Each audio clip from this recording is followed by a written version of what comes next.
মাংস মোবারক সবাইকে। কুরবানির এই সিজনে সবার দাওয়াত রইল আমার বাসায়, তো চলে আসেন মিস না করে।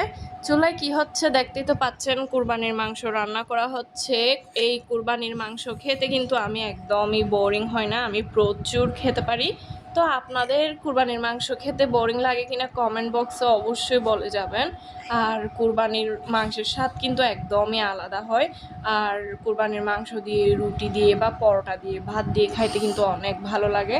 খাওয়া দাওয়া শেষ করে তো ঠান্ডা কুক খাইতে হবে, যেটা খেলে মনটা একদমই ফ্রেশ হয়ে যায়।